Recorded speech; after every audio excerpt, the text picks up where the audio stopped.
Yeah, a warm welcome to all the attendees. Thanks for joining us once again. This week's lecture is the first in the final series. So the last series is all about data processing tools. So basically, we've shown you where you can find data. We've shown you a whole bunch of investigations and scientific applications of the data. And now this last series is really the tools that let you interface and do your own investigations and science with the data. So it's a really nice set, and we're kicking that off with a lecture about the SNAP, the Sentinel application platform. So yeah, usual few comments around, obviously it's being recorded. So it will be made available on YouTube after we've trimmed off any extra from the recording. And any questions at all during the lecture, please put them into the chat and we'll collect those and then use them in the Q&A session at the end. So with that, I'll move on to introducing our speaker. So the speaker today is Dr. Anna Ruaskas. And Anna holds a PhD in physical geography with a specialization in remote sensing, and has extensive experience in processing and analyzing EO data, Earth observation data, mostly within the thermal and optical ranges. Her career in remote sensing and GIS, geoinformation systems, began pretty much as soon as she graduated, working with the European Space Agency in Italy at Esrin, where she established a network and embarked upon her international career. Then Anna joined Brockman Consult in 2011, which is the company that led the development of SNAP, and has been actively participating in various marine projects related to the European Space Agency and within EU programs. In 2018, she joined the Department of Geography at the University of Valencia as an associate professor, teaching subjects related to physical geography, biogeography, and cartography. And she's successfully supervised multiple final and master's theses in various fields, such as sea ice mapping and coastal change analysis, and so on. And also within the University of Valencia, Anna has collaborated with the Image Processing Laboratory, specifically the Global Change Unit and Image and Signal Processing groups. And there she's working on the field of applied machine learning for remote sensing. So really a lot going on. And additionally, in relation to the lecture today, she's played an active role in organizing and delivering ocean color courses for both ESA and EUMETSAT, focusing on training users in this SNAP, the Sentinel application platform. Her current position includes serving as a lecturer in the ESA Academy team and the EUMETSAT Marine Training Service. So she's very experienced in teaching this sort of stuff at all sorts of levels. So I think we're very fortunate to have her talking for us today. And with that, I will hand over to Anna. Thank you, Thomas, for the introduction. Want also to thank the organizers for inviting me to this webinar series. My colleague Tom Block and I will introduce you to SNAP. I will do the first part of the presentation, and then both of us will try to help you with the questions and answers and issues that concern you about this software. So I'm going to share my screen, and then I will start with the presentation.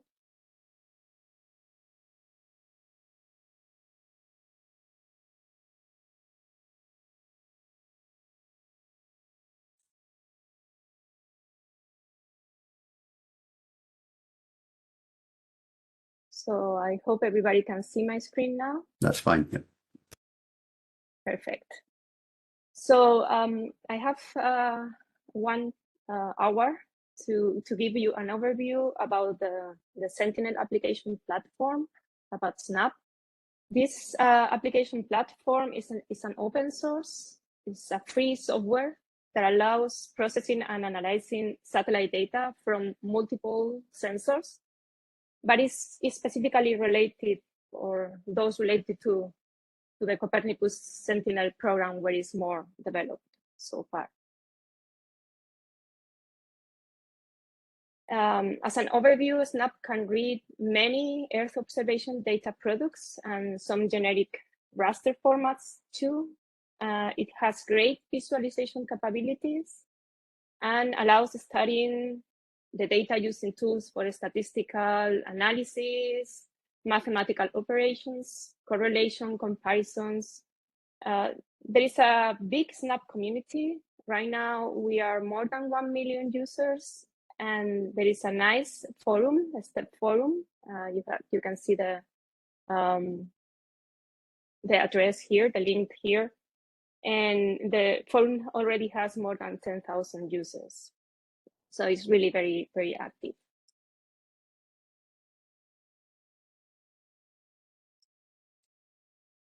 Just to give you a background from where SNAPs come from, the Sentinel toolboxes and the SNAP development in itself started in 2014, but SNAP had predecessors, Vim and Nest, the Nest softwares from ESA, starting already in 2000. That means we have these tools available for more than 20 years, and ESA is planning to keep the developing of these tools beyond 2027. So the development consortium is the companies you see there: Brockman Consult from Germany, Skywatch from Canada, and CS from Romania and from France. SNAP provides with the necessary tools and services to work with EO data, and the ecosystem comprises 10 elements from which we can highlight the website with a user forum, as I told you, tools for quality assurance, repositories of software, and extensive documentation. SNAP is based on a graphical user interface, and this is mainly used for data visualization and fast analysis of the data. Here are some examples of a Sentinel-2 product, together with some tools for analyzing the data, like the spectrum view. And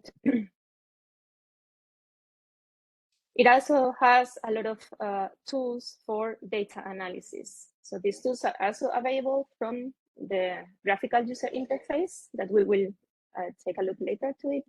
And they are very useful for understanding the data and knowing what we can expect from this data before doing a big process, a batch process. The SNAP GUI also comes with several data processors for different sensors. So there are generic processors like bandmath or map projections or tools for binning data. And then we have more specific ones like atmospheric correction for several types of sensors, geophysical parameter estimations, etc.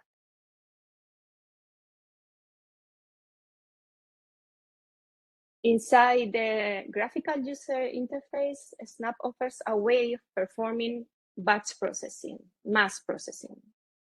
This can be done by generating a graph and applying it with the batch processing tool.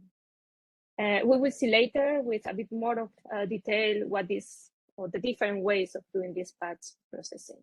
So this is an example of a workflow of a graph in the batch processing tool in SNAP. Here are some examples of images process for generating, for instance, water indexes in this case, or this is a Sentinel-2 image water index, normalized difference water index. And here we have classification of land coverage map produced with Sentinel-1A, for instance. For supporting users, there is a forum, as I told you, with a public questions and answers, where a few experts try to answer questions or help with different problems, but also allows the users themselves to interact and help each other. there is an issue tracker for detecting and improving or reporting bugs. Right now, there are in the ESA webpage 70 tutorials accessible from the ESA webpage, and plus a few videos also published in YouTube. And for the developers, there is also a specific community. So here you can find all the links to the different resources I just explained, the forum, the tutorials, and some wiki with some more explanations. This is how the forum looks like. And as you see, it's separated by toolboxes, and then there is a general Snap forum. About the system architecture, yes, to be fast, I don't want to enter into much detail. It's structured in 4 layers. There is a Java runtime as the base, and then on top we have the Snap engine, and it provides a common functionality, the product data model, the processing framework, and the API. And on top of this, we find the NetBeans, and then the Snap desktop, and on a parallel level, the Snap command line.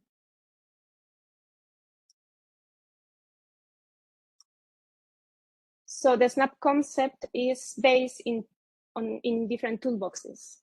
So the source code is split in different modules, and those modules are integrated by using plugins. So this means that new developments can be easily included.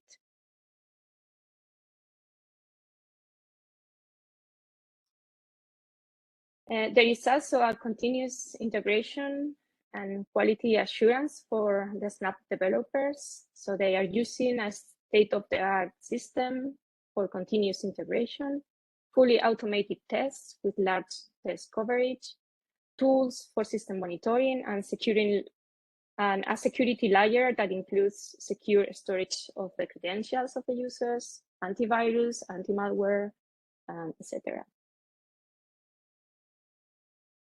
What is expected in the near future? We hopefully deliver the Snap 10 version by the end of this month. That means in 2 days, if everything of the test goes right.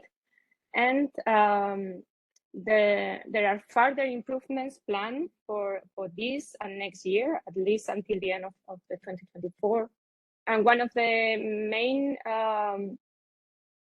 novelties will be the start with the integration of other images, or other images that come from other sensors like Shime or Simmer. And as you see here, some NISAR and biomass satellites too in the near future. So you can download Snap from the step.isa.int webpage. As you see here, there are several, you can download all toolboxes at once, or you can decide which toolboxes to download. We have Sentinel 1, Sentinel 2, Sentinel 3 toolboxes, and other toolboxes specifically for SMOS, for instance. And it can be downloaded for the 3 different systems available now for us users, Windows, Mac, or Unix. And I'm going to make a small, I have a few slides and a small videos, short videos with some of the capabilities of Snap, specifically for the Sentinel-3 toolbox. The Sentinel-3 toolbox is the one that is ingesting the OLTI and SLSTR data. And this is important for us, or for the ocean color community, because, as you know, OLTI is the sensor for the ocean. But it also is able to ingest other data like MBSAT MERIS, the predecessor of OLTI, AATSR, and MODIS, SEWIS, VIRS, and NASA sensors. and other specific missions like PROBA-V or SPOT VTG, Landsat, etc. So I already told you about some basic functions like BAMMAP, statistical analysis, spectrum analysis, but there is also a specific exploitation of the information provided by the uncertainty. So there are uncertainty bands included in most of the products, and you can work with these uncertainty bands in SNAP. And there are also processors for working together with different types of sensors like ecology, SLSTR, or the synergy products. For instance, the collocation tool or the pixel classification. So for the presentation today, I downloaded the data from the UMETSAT data store. If I remember properly, in the first block of these webinars, Ben Love Days show how to access this data in the catalog and then download manually and automatically from the UMETSAT data store and other services. So I downloaded the data from this. I downloaded L1, level 1 data and level 2 data, so radiances, and then biogeophysical parameters. So what I'm going to show you is how to start working with this data. And to start working with this data, what we need is to open the data and to visualize it and to see what there is inside. So this is the first step, and I will tell you some visualization tricks that you can do with SNAP.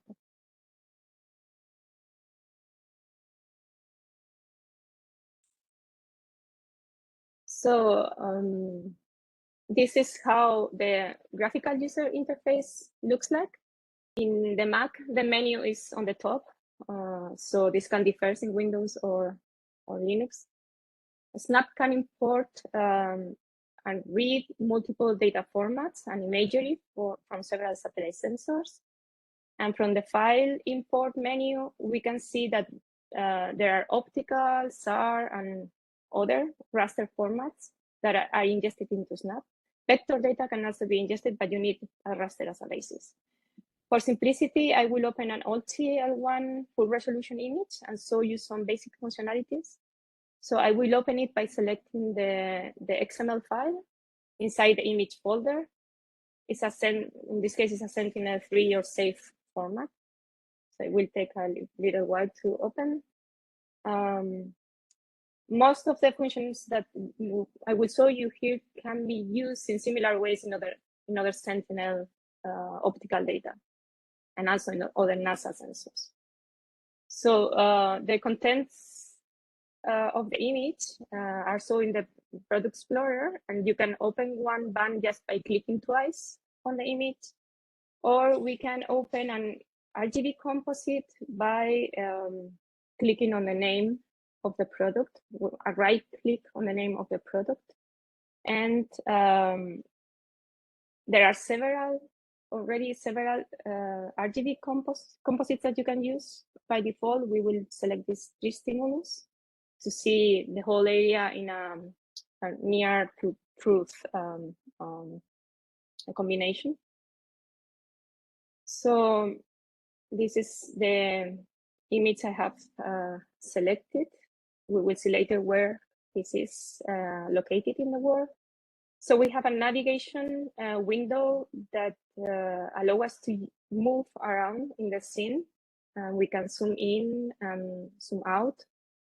We can also do that from the main window, not only from the navigation, but here in the navigation, you can see how to move this rectangle around the image and to have a first visualization of it. So we are in the Bohai Sea. We can see that where is that the China Sea in general. So this is the location. The footprint of the image appears in the world view. So we see here the Bohai Sea, the Yellow Sea, and also the East China Sea. And there is a very interesting area by the coast of South Korea that is really very bright and also polluted with sunglint.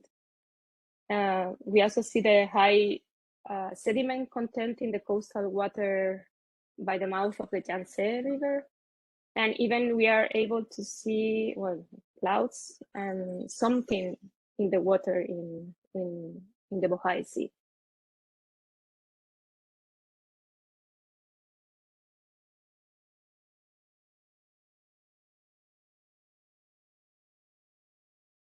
So I will show you now how to process data.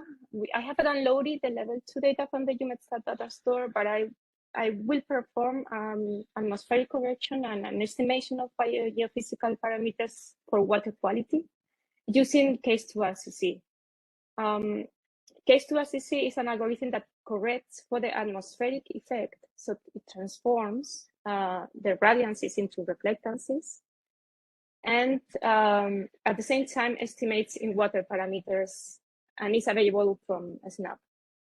Case2RCC is based on a neural net that is trained with a big range of data types and inherent optical properties. There is a bioptical model included, and it is trained for areas that are especially complex, like the one we have seen in the image before. I wanted to highlight that Case2RCC is an open project, and there is a web page with details about the ranges of the neural nets use, and also the documentation and the contact for possible collaboration. I mentioned in the slide also EDPix is a pixel classification tool that is available from SNAP, and you can use it before applying C2RCC, for instance, or after. So what I will show you here is just, well, first we will open one of these bands of the band 5 of this level 1 product of OLTI. And we are going to stretch a bit the histogram for a better visualization. This is possible too from the color manipulation window. And what we are going to do before applying Case2RCC is to make a subset, because the area is huge. So just for doing it faster, we will only select one area. And I was very intrigued by these bright pixels near the coast of South Korea, so I want to select my area there. I can subset from selecting the tool from the menu or right-clicking on the image. If I right-click on the image, I can subset the spatial subset from you using this tool. If I wanted to subset, for instance, only some of the bands or the type of greens, or not including the metadata for whatever reason, I could do it too. But so far, we just take everything and just subset spatially. And it will be by default open in the Product Explorer. So you can see the subset prefix here, and we can open now one of the bands, or the same band, and see that right now in my image, I only have this small area that I have selected for as region of interest. So we are now going to process the data using Case2RCC, which is included in the optical menu. And thematic water processing, here it is, and Case2RCC processors. Also, you see there are other processors that can also be processed with Case2RCC. So there are several parameters that can be adjusted. I can put, for instance, if I have it, ocean and air pressure models, in the input label. We are not going to save as DMAP, because we save sometimes in this demo. And the name of the output adds by default a suffix that is Case2RCC that can be changed if desired. In the parameter label, we can change and adjust the valid pixel expression. This valid pixel expression is the one that comes by default. For instance, on the process pixels that are land or clouds, or if you're using EDPix, you can use some of the flags that EDPix is also putting here. So we can also modify the ranges of salinity, temperature, ozone, air pressure, etc. if we have it for our region of interest. And if we know what are the factors that for a better calculation of chlorophyll and total suspended matter, we can also change them. For the outputs, we can also have a big selection of outputs. We can save some intermediate products like TOSA or transmittance or attenuation coefficients. And we can save as reflectances, remote sensing reflectances, or as water living reflectances. So the generated product will be open in the Product Explorer 2 by default. Okay. And I will continue with the presentation. So I will open the image, and so we have the open here. The case 2, as you see, is the default suffix. So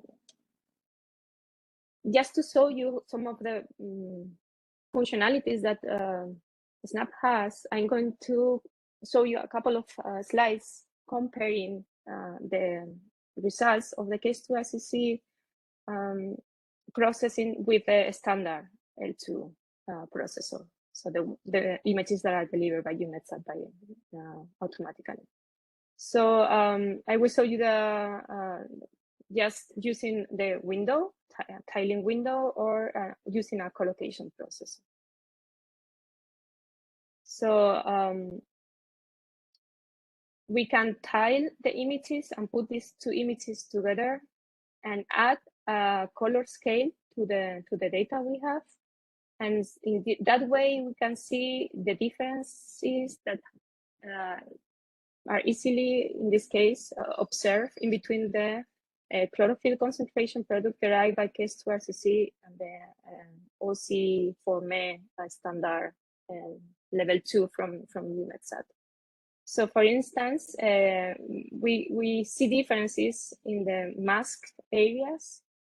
In this case, in the standard product, the area of our interest is complex or bright waters near the coast of South Korea are masked because they are considered clouds. This doesn't happen in the chlorophyll neural net derived by the case 2 SOC. And it allows us to see some of the things that are happening here. In any case, even if there are differences, this doesn't mean these values are right. Okay, we have to be very careful in these types of areas where we have bright reflectances that could be related to sunglint or even clouds or other things. So, but this just to show you how you can compare these things. The collocation tool is also very interesting and is available from the raster geometric menu in Snap, because it allows to put all the bands of the two products together. So we can compare both products with a pixel info. So I have here the values for 1 pixel of the chlorophyll product for the neural net, in this case 2 RCC, and the OC Forme product. So this collocation tool is also very useful for working with different types of sensor. If we want to relate, for instance, SST and chlorophyll in this case, or TSM or other parameters, we can also do it using this collocation tool. By the way, there is a dedicated tutorial about the collocation in the ESA webpage. And as you see here, there are other tutorials concerning the Sentinel-3 toolbox, like whale correction or the data conversion and export. And there are other tutorials in general for the Snap capabilities, some basic tutorials about basic functionalities, and some other examples about how to process in bulk, for instance, or exporting data or importing data, etc. Another functionalities that I find very useful when I work on coastal areas, for instance, is the possibility to clip an area using a save file. This is done by the function that is stored in raster, mask, and land water mask. And for instance, for doing some coastal or changes in coastal lines, analysis of these changes, this is quite useful. You can also select this area of interest by just drawing a geometry and then clipping your images using this save file. I also find the Snap tools very useful for validation of products. Validation with external data is possible because there is this possibility of importing vector data from a comma-separated value or a text file with your in situ data. So if you want to check how good is your product and you have in situ data, you can do it in Snap. So you import this vector from CSV, and the in situ data points appear overlaid on the image, and you have available some statistical tools like this correlative plot, where you can analyze the correlation between the two parameters and derive the formulation, equation, etc. And another tool that is very useful for scientists, and we use it a lot, is the pixel extraction. With the pixel extraction, you can read a CSV file with the latitude, longitude at the time of your in situ points, for instance, or points of your interest, and it looks for matchups on a series of satellite images. Of course, you have to have these satellite images in your computer for the tool to find the matchups, but it allows to extract a central pixel or a macro pixel, usually of an odd number, 3 times 3 or 5 times 5, with the center on the indicated latitude longitude position. And then you can select a time difference, so 3 hours or 12 hours, 1, 2 days, etc. And you can do this pixel extraction, this matchup extraction, without any further aggregation, or you can calculate, or you can extract the mean or the minimum or the maximum or the median of the macro pixel. So the file is stored in a CSV, and you can open this CSV file with Excel or Python or MATLAB and use it to do this type of time series analysis, for instance.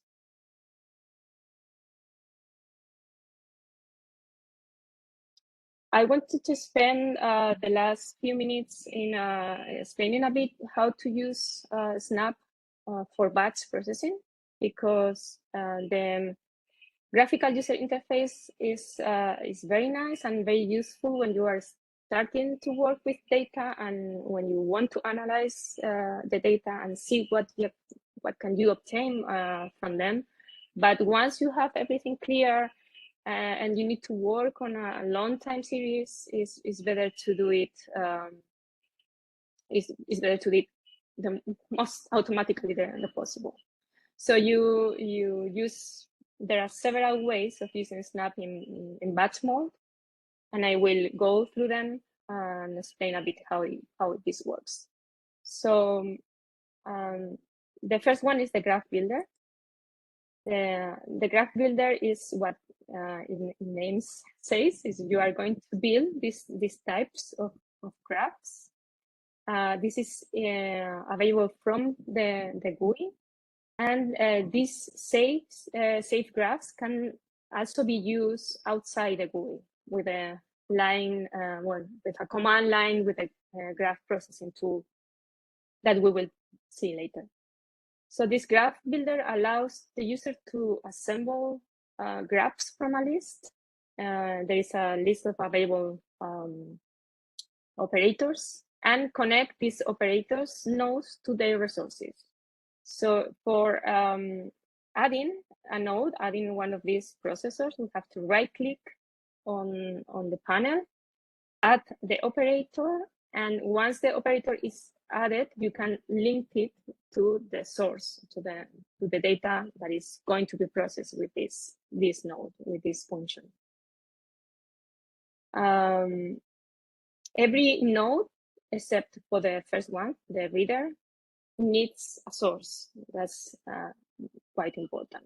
So we can use this graph in the graph builder to run the data from here, or we can save it and then upload this graph in the batch processing, also available from the GUI. I'll show you in 1 minute. And before the graph builder of each operator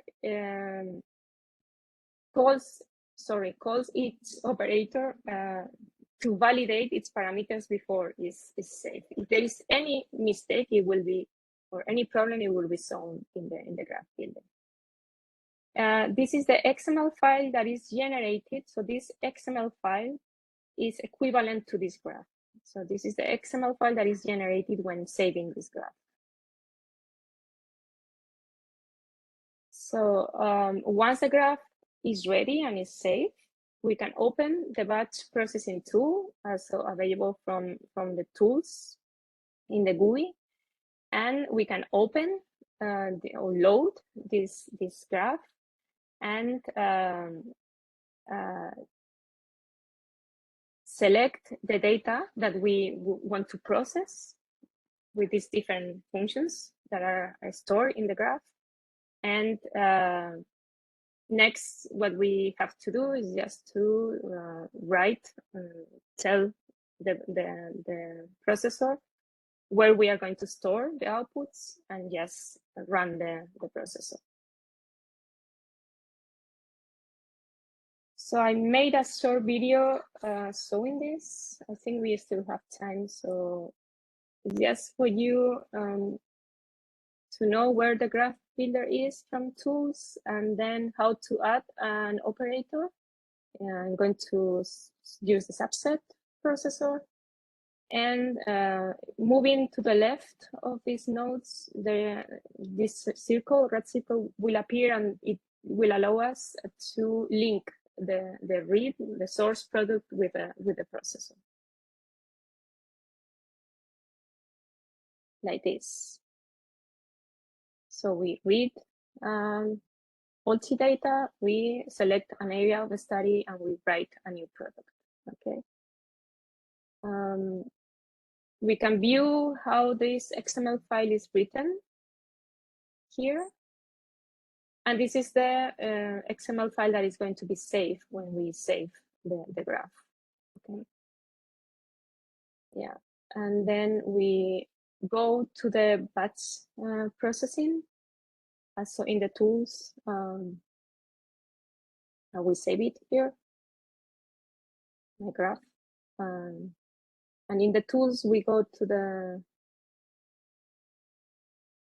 batch processing, and we can load the graph.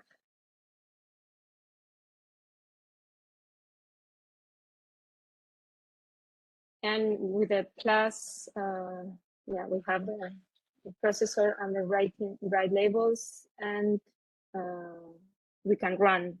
Once we have all the images in the inputs, we can run the batch processing from here. So there are other possibilities of batch processing using the graph processing tool, the GPT. So this is outside the GUI using command line tools, and we can do it in several ways. So we can just write a command line in shell and run the GPT. We can create a script, a shell script, and run it on the command line. Or we can integrate these scripts in Python or IDL or MATLAB, etc. So the advantages of not using the GUI is there are no intermediate files written. The graphs are reusable, so there is a reusability of processing chains and operator configurations, and it's simple and comprehensive operator. The configuration is simple and comprehensive.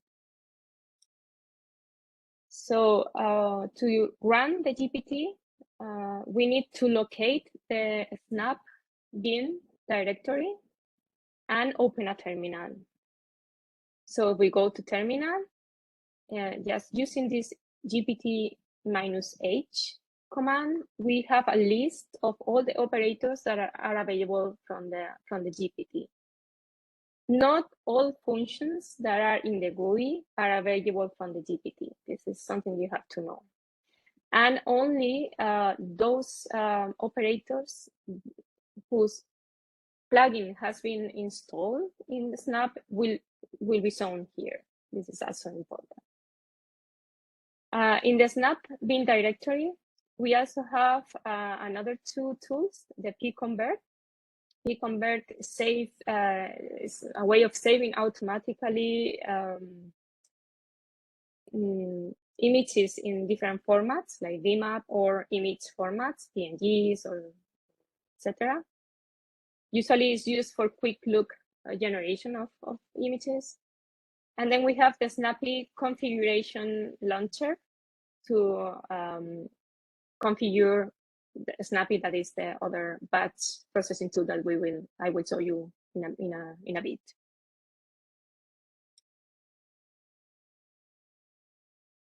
So as I told you, to understand which operators are available, you just have to do this GPT-H.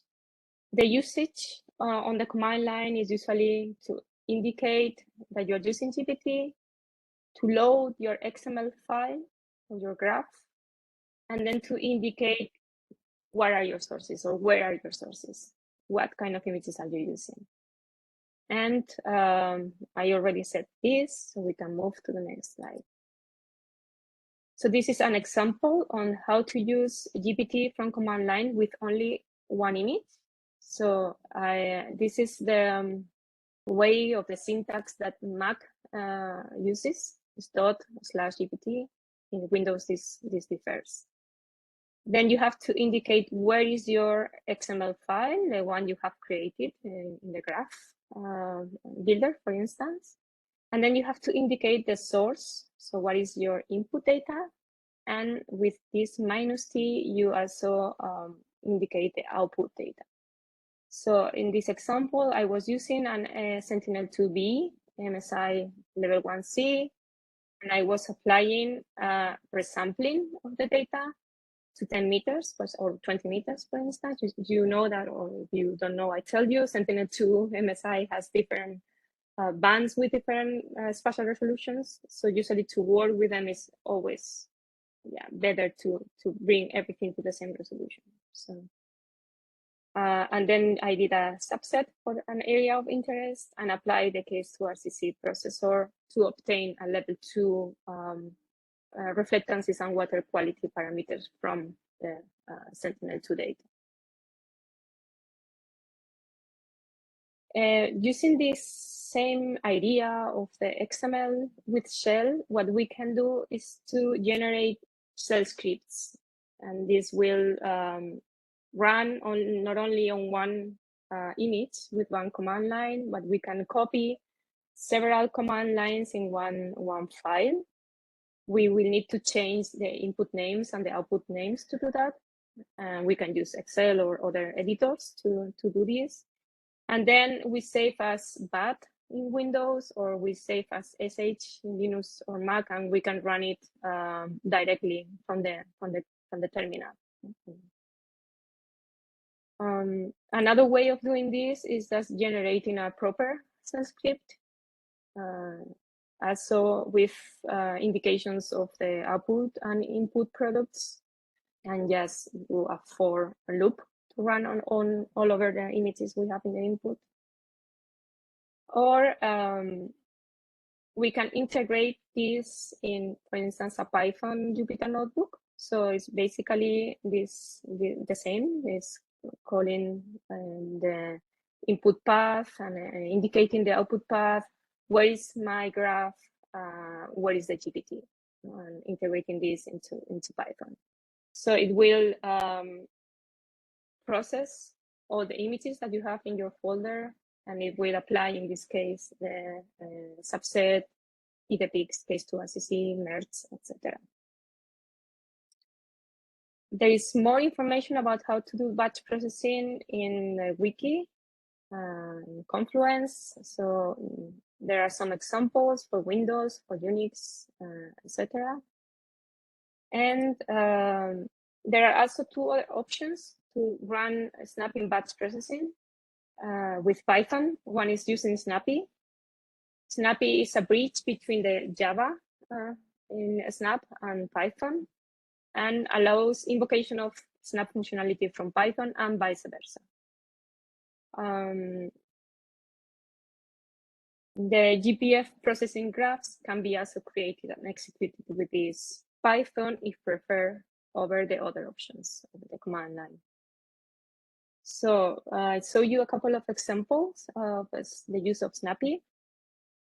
For instance, in this case, we are reading a DMAP. DMAP is the default Snap format, and we save it as a PNG of only one band. So in this case, we introduce so we are here selecting the functions we need to do this. From Snappy, import products, import output. So we select the image we want to process. In this case, is Mary's image, full resolution, the 1B subset. And we select only one band, the radians 13. We have to indicate the dimensions of this image. And then we can plot, for instance, if we want the data, and then save as a PNG. So this would be something very similar to what pconvert is doing on the command line. Another example in this case is reading a safe format, that is the standard format of the OLT images, and save in DMAP in the snap format after resampling to 10 meters. Okay, so we read this product here, and we select the resolution we want to resample the data, and the models or the equations we want to use, and then it's just saving this product as a DIM. And to finish, we have the Snappista. Snappista is based on Snappy. It's dedicated to create and run these graphical processing graphs in a Pythonic way, and it's provided as a conda package for Linux. So it's still an external tool, but the idea is to integrate it into the Snap ecosystem in the near future. It only works for Linux so far, but you can use a Docker container to use it in Windows or Mac. So examples of the Snappista, and this is the two slides that you have now is a whole script. So first, an read operation node is added here, and then in this case, apply orbit file is referring to the Sentinel-1 data. In this case, we are using SAR data in this script. And so we have a calibration operation, a terrain correction, and then the product is also right. And finally, you have to put this processor for running the graph. Okay. If you see the syntax is close to the XML syntax. It's not the same, of course, but that's at least the idea, not to write this algorithm, this process in an algorithmic way. So further reading about Snappy, there are more examples on how to configure Snappy, how to use a Snap API from Python, and how to write an operator in Python. You have the links here. For Snapista, also you have the installation and the getting started guides in these links, and some examples on how to use the operators in this link too. So this is the end of my presentation, and I think I've been probably too fast. But it's now time for questions and answers. Thanks for your attention. And I hope that Tom, my colleague, will show up and help me with this part of the presentation.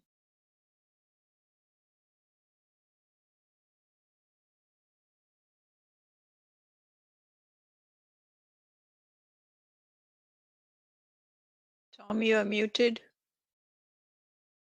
That's what I get for having a mute on my mic as well as a mute button. Okay. I was just saying, sorry. Thank you very much, Anna. A lot of material covered there, and we had a decent number of questions. So I think we may make use of those 5 minutes, extra 5 minutes we've got for questions. So that's okay. I don't yet see Thomas. It's Thomas Block, right? In the yeah, I'm telling him to join us. Okay. So I'll keep an eye out for him. We can make him a panelist as soon as he arrives. In the meantime, so there were a couple of questions around that I think were almost answered as you went along, but maybe just to check if we had those in the chat, the links. There was one about the location of tutorials. So I think you had a web address for that. So I think that's been pasted into the chat. And there was also one about where to download and get the program, and that was also put in the chat as well, I believe. So hopefully everyone's got access to what they want. So I think before we, I guess Thomas will be answering more questions around Snap itself. We had a couple of questions around processing remote sensing data, which is, I think, is definitely something we can speak to without Tom. So one of those was asking about, you showed a number of examples of processed data sets. We've had a question about processing wave data, I guess, so that would be using Sentinel-1, I guess, to get swell heights and things. So as far as I understand, you just need to make sure you've got the right plugins for Sentinel-1. And then yes, yeah, you have to be sure that the Sentinel-1 toolbox is installed. Usually, if you download all toolboxes, it will be installed by default. But then you have to be sure that from the window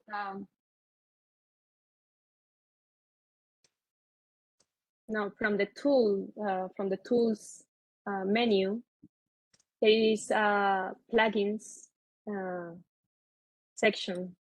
Maybe I can share my screen. That might help. Yeah, I think a lot of these might be. Yeah. Okay. I do that. Wait a sec.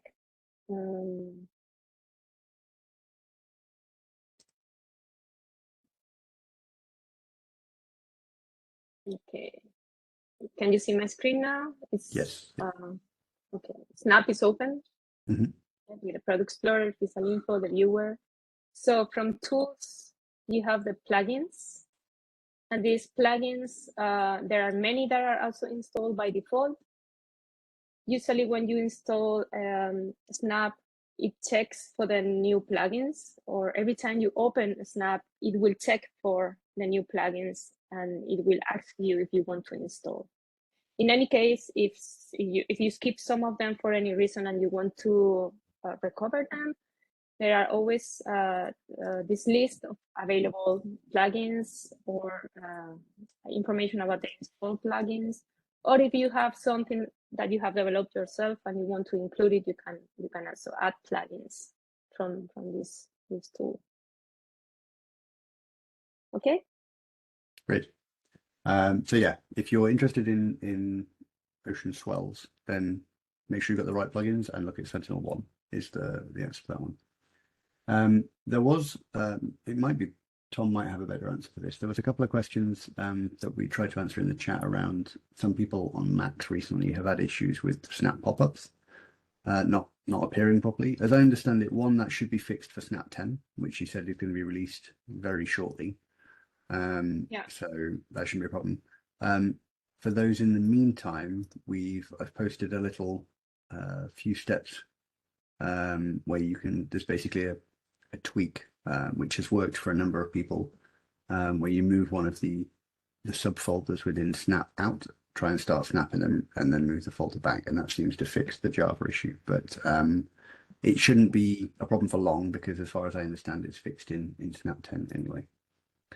So hopefully it won't trouble people for much longer. Can I just say how delighted I am to hear that this is going to be fixed soon, because the workaround is great. I don't know who came up with that and how they managed to figure it out, but very, very happy to hear that Snap will be working again on Mac. Yeah, I hope so too. So we have been doing the testing these last weeks, and everything looks fine so far. There are still a few things that need some change, but I think the next release will solve some of those main problems. We had a couple of questions around the C2RCC processor. One of them was asking, is there a maximum chlorophyll concentration that it can estimate, or that we might say beyond that value, not trust the values anymore? The ranges are in the Snap community, in the C2RCC community webpage. I don't have it ready. Here we have it. So there is information about the nets and the ranges that they cover by sensor on this webpage. So sensor specific. So okay. Yep. Yeah, it's sensor specific, and also some information about the IOP conversion to concentrations, etc. So okay. I cannot really answer because it depends on sensor, but the information is there and it's public. We've had that a lot in this lecture series. Is we get a question that looks simple and you say, well, that depends. So I think that's the perfect resource there to go and look at those. Another one relating to the C2RCC was a query about whether or not it uses the dark pixel assumption. It doesn't. It's a neural net. It's it's fit in the spectrum. So it's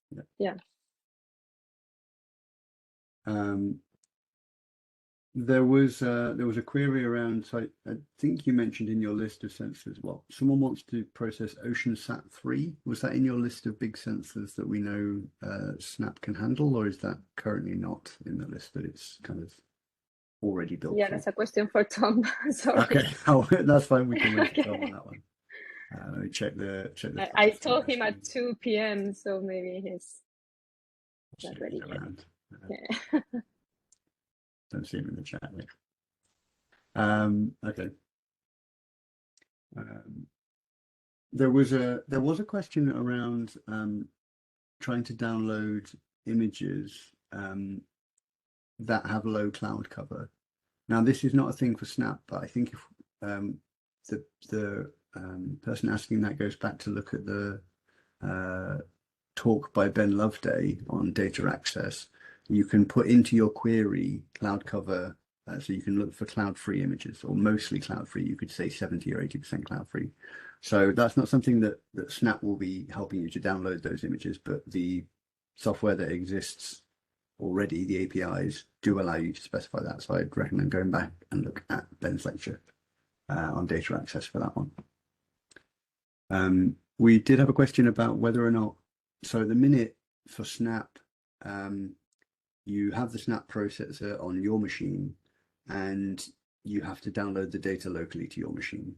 At the minute, as I understand it, if you want to do things in the cloud, you would have to make sure that basically Snap is installed on those cloud machines close to the data. There's no way of getting, sending your processing to the cloud from your Snap instance. But I think what is useful is while you're let's say, playing and working out what you want to do with an image, you can do it locally. You can build these graph files, for example, and then you can send that to the cloud. And that's all you need to send is just that list of operations. Is that right, Anna? Or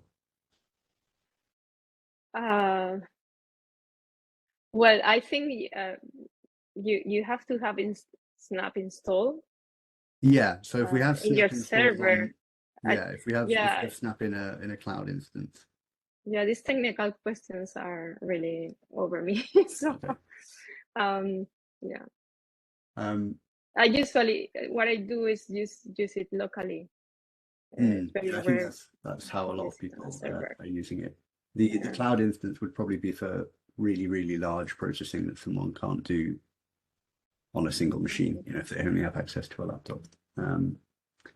With that, there was a question about the laptop power, or let's say the capabilities of the machine to run it locally. Yeah. As I understand it, Snap, it looks at the resources that are available and tries to make use of those. So you can run it on a slower machine. It will just take longer to process things. You don't need you need some RAM data. It's better to have at least 16 gigabytes minimum of RAM. Okay. Because but we are working with big images, and the rendering time and the visualization tools are really, they need a lot of this memory. Okay, so of course, if you are, is there a list of recommended specifications for a machine to run it, or is that, I mean, would we recommend mostly just 16 gigs of RAM and then? I think with 16 gigabytes is fine. Okay. But if you are doing like,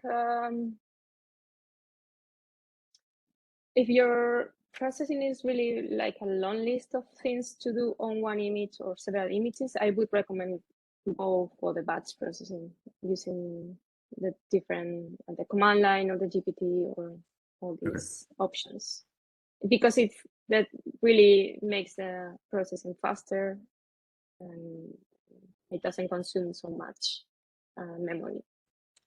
Can I add to this? Is that okay, Anna? By all means, that's why we have a panel, right? I was one of the first beta testers of Snap, and I remember I was trying to process a single image, and I had enough time to go and get lunch. I think it took 27 minutes to do one step in a 4-step processing chain, and things have improved dramatically since then.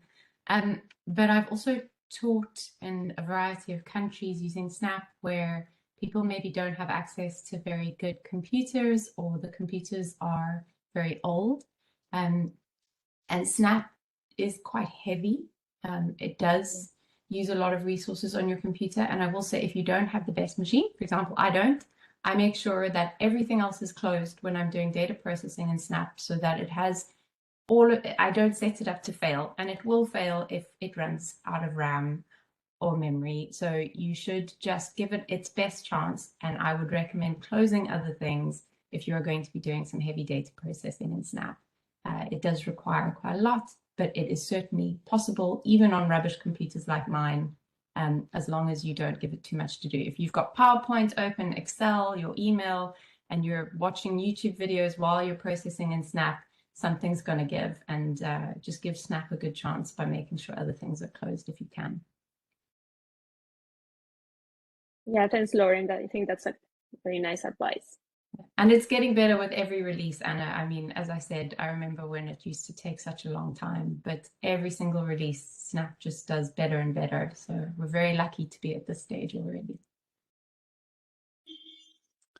There was a question around whether or not Snap has the ability to do things like distinguish phytoplankton groups or things like that. I know there are image classification tools within Snap, right? Yeah, they are. They are, but you know that phytoplankton groups, it depends on how you want to do the classification. Because in some cases you need like IOPs or, I mean, it's a difficult question to answer, because can you do phytoplankton groups with a standard level 2 alt image? Probably not. Or I don't know, something. Yeah, I mean, it depends. You have to depends. define what is a PFT and or phytoplankton community before, and then decide. But yes, there are classification tools that could be used. There are supervised and supervised. Yeah, if you because you're still showing your snap screen, if you maybe click on the drop-down menu, people will see the list of classification tools available.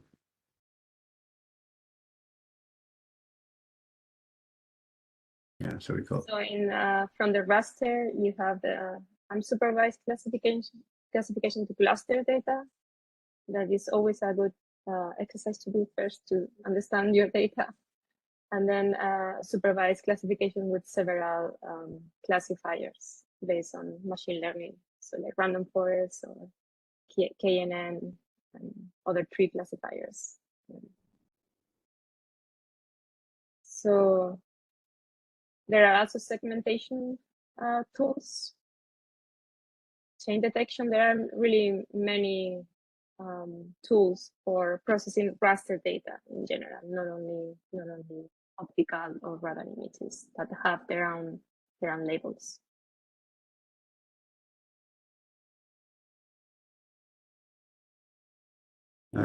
So there's a question about after processing the C2RCC, are there any recommended steps or precautions before merging images?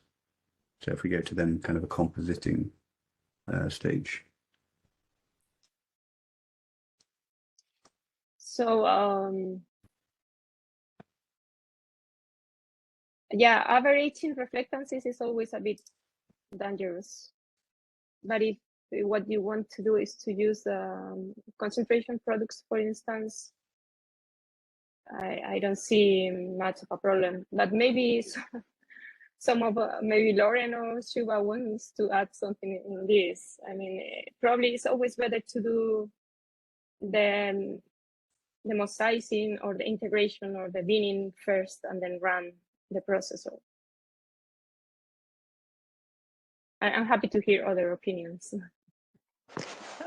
There is a very simple method that Bob proposed where you can go from chlorophyll concentration to at least size classes. It's a matter of writing a couple of equations and then producing size class maps, starting with the chlorophyll. That should be possible in SNAP, I would think, if you have the equations for your area or the ones that you decide on.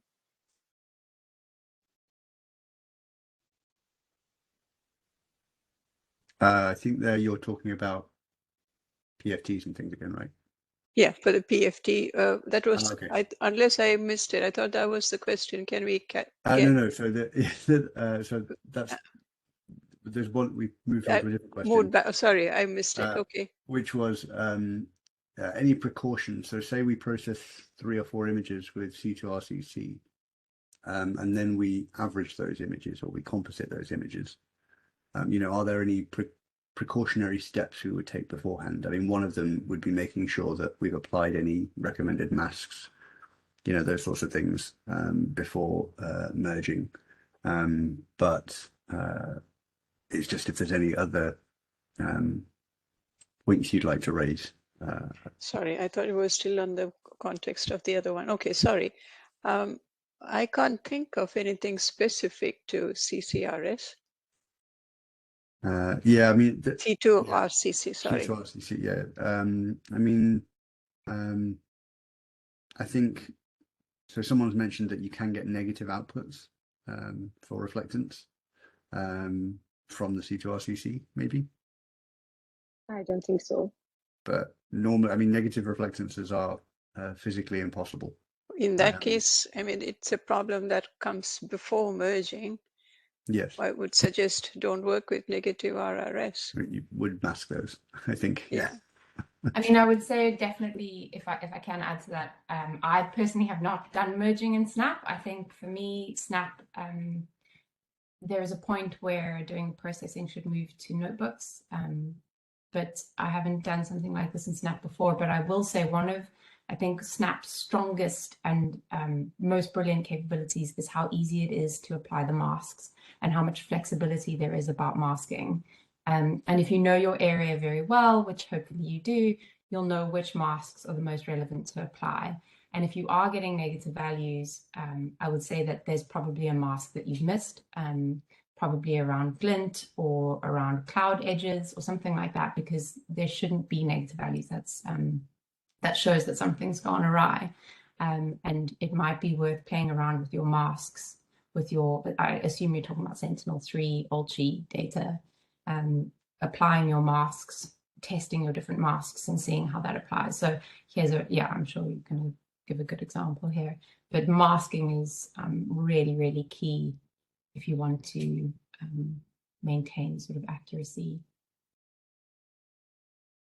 Yeah, and I think when Anna was saying about binning, you can bin the data in using Snap. It has a binning functionality. So if you process a whole bunch of images and then want to bin those onto a common grid, you can apply the masks as you bin. So it will mask each of the products. Yeah, that's what I would do, definitely. Yeah, concerning what Lauren was explaining, is these are the masks generated by the Case2SCC, and these are the masks from the L1 product. So you really have all kind of quality flags, labels that are saying maybe you should think twice before using the information in this pixel. Yeah. So that's the way. The good thing is that these flags are automatically converted into masks in Snap. So they are very easy to overlay and to see if you can trust some of the data you have or not. Absolutely. I think this is really one of Snap's beauties, is the ease of mask application, really being able to visually connect with your data and see where you feel confident and where you think, oh, that doesn't maybe look right. This is a really nice functionality of Snap that I use a lot to trust my data.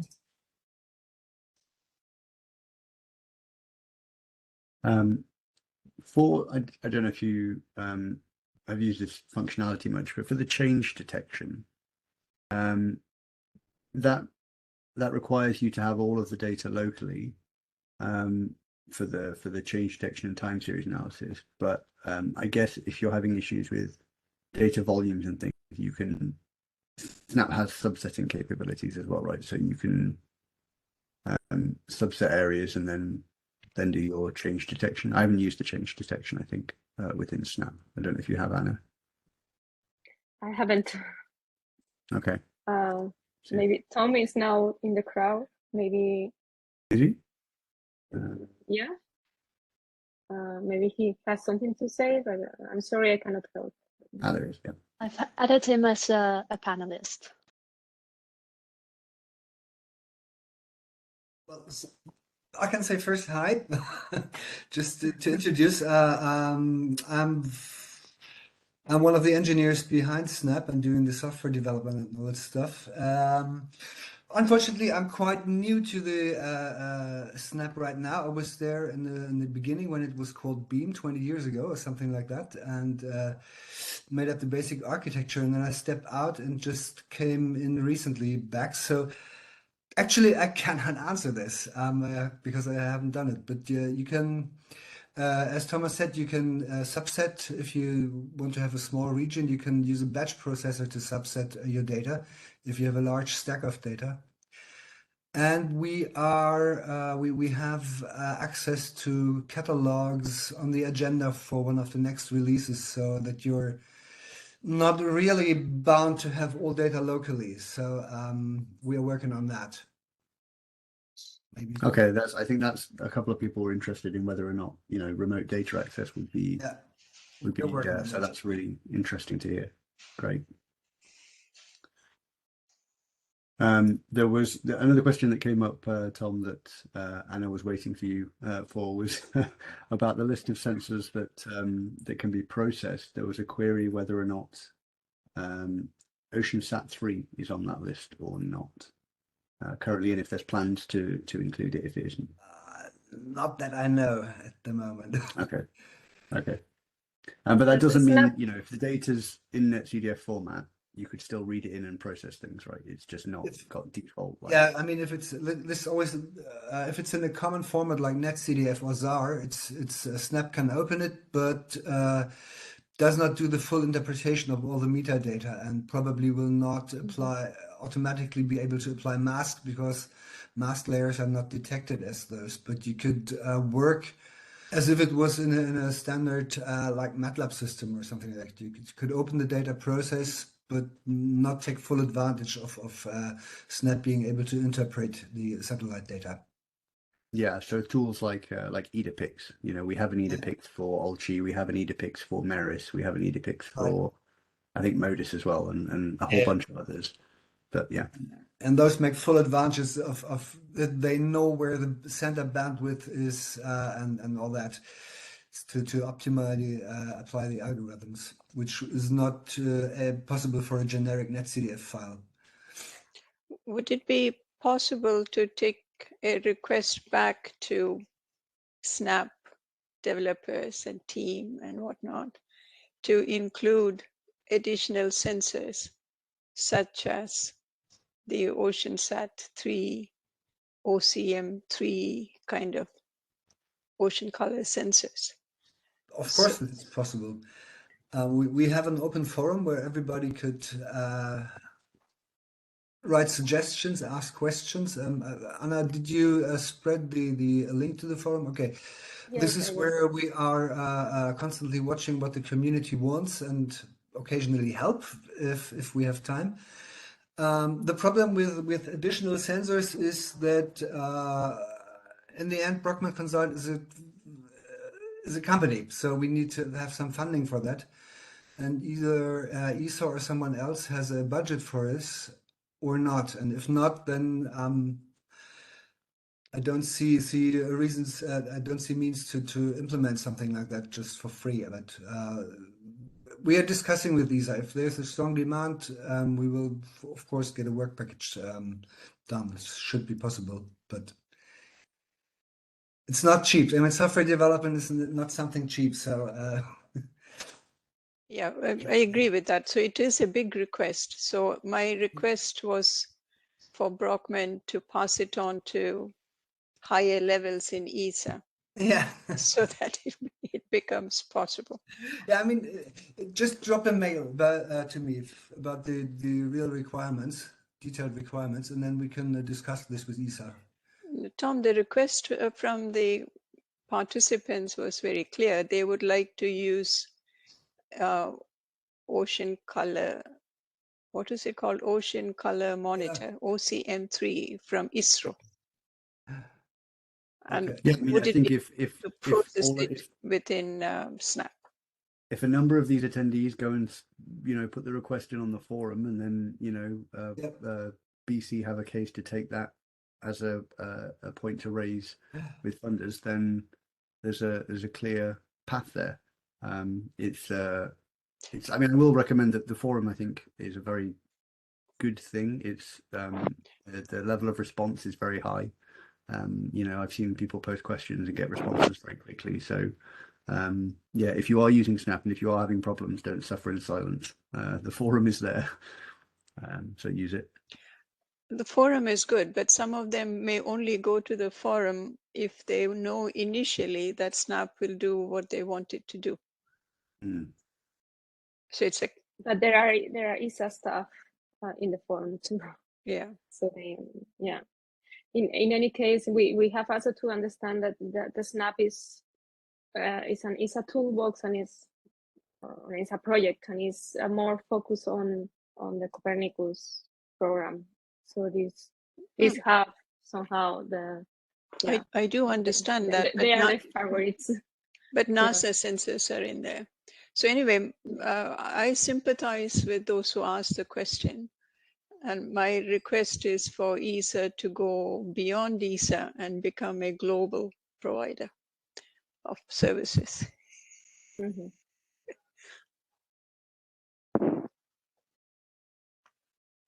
But actually, my question is more complicated than that. The first step for ESA or Snap to be able to do the things would be for you to have access to the data. So it goes beyond ESA and ISRO. Mhm. Okay, Um, I've made my point. I'll keep quiet now. Yeah, thank you. The next topic for discussion, let's say, there was a number of questions around comparisons between Snap and Google Earth Engine, or things like, can we use C2RCC in Google Earth Engine, or these sorts of things. So obviously, GEE is a tool that I think has seen a lot of uptake, but in my view, and then I'll open it up to panel discussion.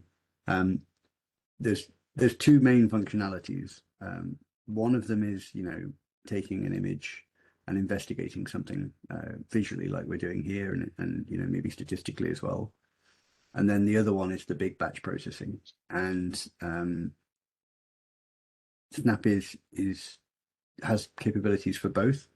The question is, I mean, really boils down to the difference beyond the coding language being different, is that everything for Google Earth Engine you're trying to do in the cloud, and at the minute, everything for Snap you're trying to do locally. But as was just said by Tom, there might be plans coming for Snap to do things on data that isn't local. But I don't know if anyone has any. I haven't used Google Earth Engine very much, so I don't know if anyone wants to comment on similarities, differences, pros, cons. Well, it's something that we need to conceptually decide with ESA. For now, the idea is you have a desktop engine as a normal user, and we try to extend the data access to the external, like that you can query catalogs and download just the subsets you're interested in. The remote processing is something we will do some tests, but surely not on Google Earth Engine, because it's not a Copernicus service. So there is no funding for that. Although it's interesting, it's conceptually interesting. We will do some spikes to see how remote processing on Copernicus services will work, but most likely not this year. We have, I mean, Snap can do mass production. We do this all day, but on specific hardware, and this is not open hardware. We can. We have our cluster in the company. We are using some clusters in the cloud, which get a specific software layer installed by us and then run Snap processes. But this is not something that someone without in-depth knowledge on how things work can handle. And the problem is that it's complex. If you go to a parallel system, you need to do job scheduling. You need to do handling of failed jobs. You need to define a batch, submit it in a kind of a useful parallelism, and be able to react on that. You need to gather the results back again. All this is not easy. This is in-depth mass production, and to shield this in a way that Google Earth Engine tries to do is hard to achieve.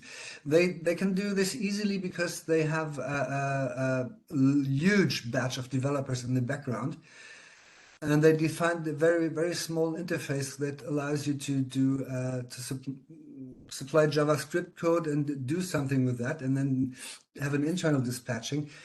Right at the moment, Snap is Java, so this clashes a bit, and let's see. I see the demand. I mean, we are on the step that we need to put the algorithm to the data. There is no choice to do that. I mean, the resolution of sensors is ever increasing. The amount of data that's downloaded from space is ever increasing. I mean, even we as a company, we have sometimes difficulties to store all that stuff, to do some annual processing. So we need to do that step, and it is planned, but not in the near future. But yeah, and I think so. Pedro in the chat has raised a point that I think is can't stress enough.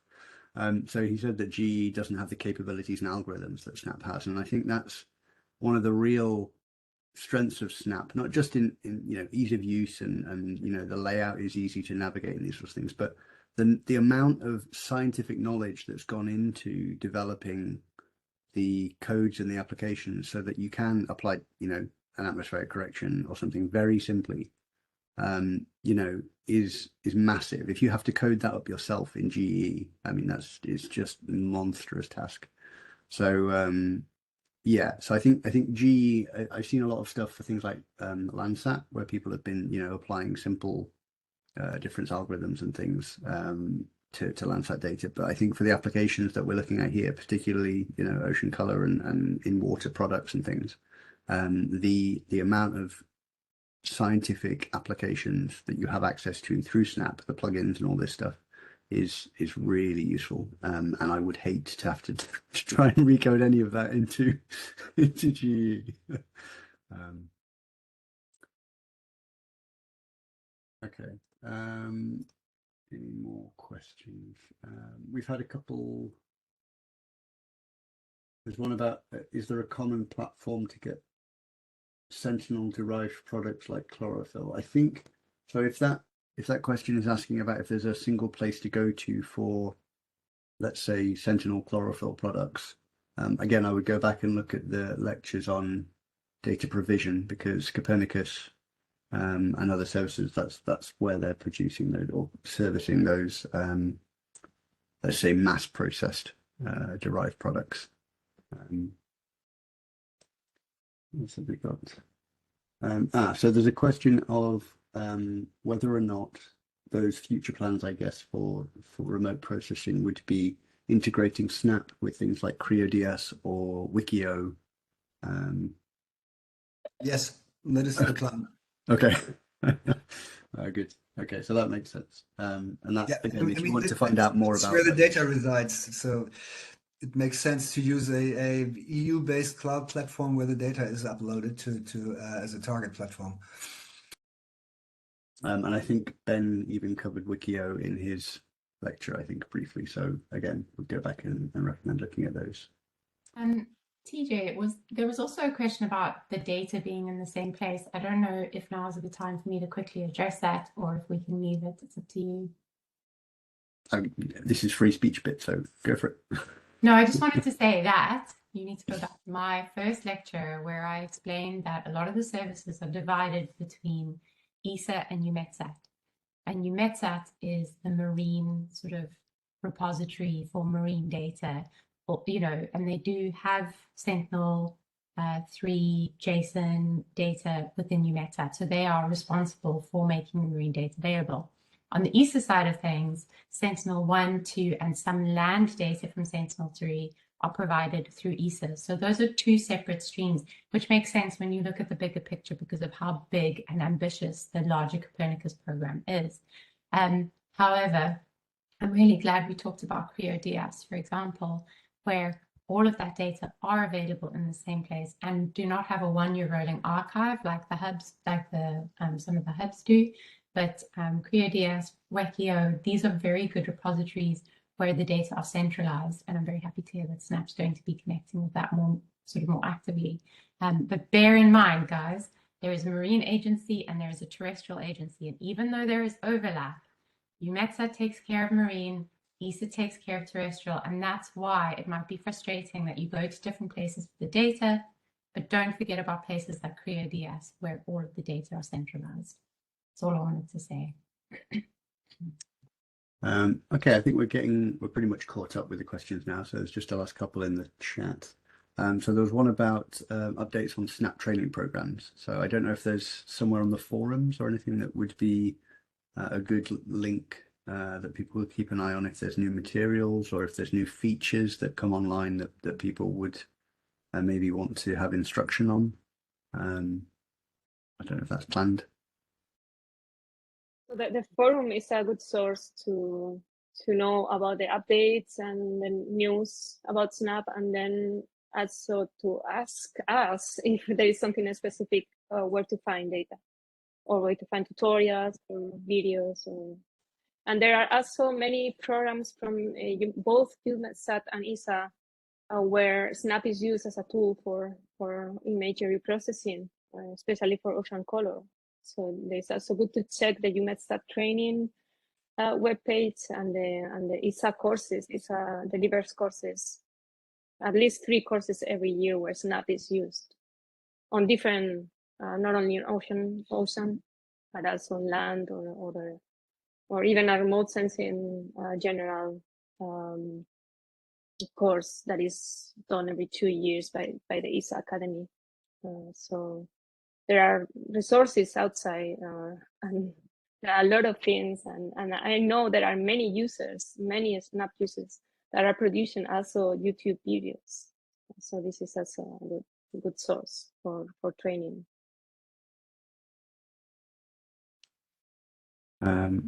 Okay.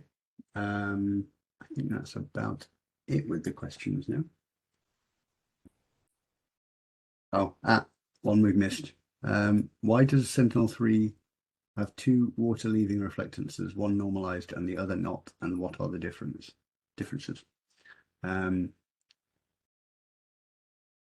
So, yeah, I mean, this goes back to our early lectures on the basics of atmospheric correction and remote sensing. So normalization is where you try to remove any impacts of the angular distribution of the light field, so that it is the reflectance you would see from directly viewing above in the absence of the atmosphere and these things.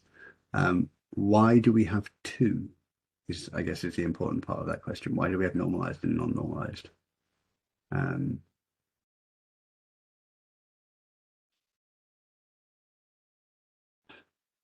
Big question. Shuba, maybe you've got a nice succinct answer for this one. I guess it is just the precursor to the normalized one.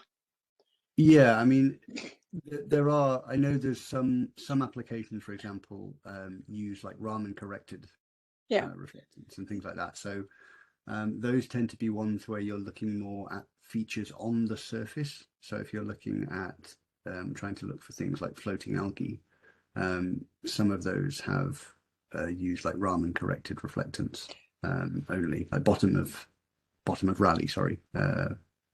Bottom of Rayleigh reflectance. I was going to say another thing. There are steps to go from the observed RRS to the normalized one. So if you have access to the unnormalized one, you would have the freedom to develop and apply your own methods for normalizing.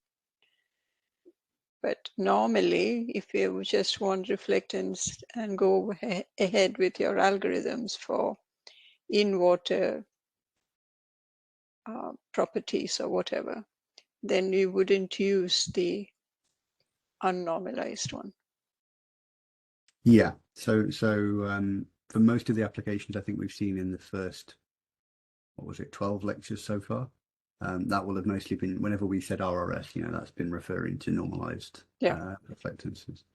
But yes, if you're interested in the angular distribution, or if you are looking at things that are happening right on that surface, some algorithms have used the non-normalized reflectance. So yeah, I guess when we're talking about using normalized, if you're looking at trying to make a new chlorophyll algorithm, if you're looking at trying to even look at things like TSM or any in-water properties, the recommendation is to use normalized reflectance, because the issue is otherwise you have a sensitivity, you have an additional factor that's going to influence your results that you need to account for, which is the angular distribution of that light field, which depends on solar angles, viewing angles, all these sorts of things. The whole idea of normalization is that you can compare the observations from 2 satellites and they're seeing effectively the same thing. Also, the idea is that you've removed the influence of the atmosphere, regardless of the viewing angle, and that you also eliminated differences that arise from changes in the sun-Earth distance as the Earth is revolving around the sun. And as the distance changes, the flux reaching the Earth's surface changes. All those things are corrected for in the normalized one. So under normal circumstances, you would use the normalized RRS. And I think if you wanted to spend a lot of time reading about that, as we pointed to people to before, IOCCG reports are a good source. There's also there is also an online book by Howard Gordon. Yes, that's the the Ocean Optics web book. Is that the one? Not sure what it's called. Could look it up. I think that one. That is really a good question, and I also wonder if maybe the ocean color scientists should also dedicate more time of trying to explain better what are all these parameters. Also, trying to differentiate in between remote sensing reflectances and water vapor gradients, and that sometimes appears units are different. Why these units are different? What is better to use in its case, and all these issues should be. It's an interesting discussion, and I think this is something that is not really very much taught in courses. So yeah, that's my opinion. Suggestion.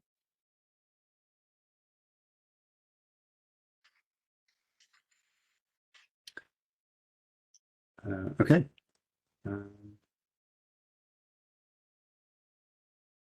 I think that's just checking back through our list of past questions. I think they're all answered. Howard Gordon's book is available on IOCCG. Yeah. Okay. Ocean color. What does it say? I think if we have no more questions, we'll leave it there. Thank you very much again, Anna, for the lecture. Thank you, Tom, for joining as well for the questions. You're welcome. Thank you, attendees, for coming and contributing. Without your questions, we'd have a very quiet second half. Next week, so there will be a change for next week. It's not going to be the Python lecture. We've swapped two around, so we're going to have the Julian lecture next week. So you should receive an update to your invitation for that. But yeah, so that one's going to be all about how to use the Julia language to process data.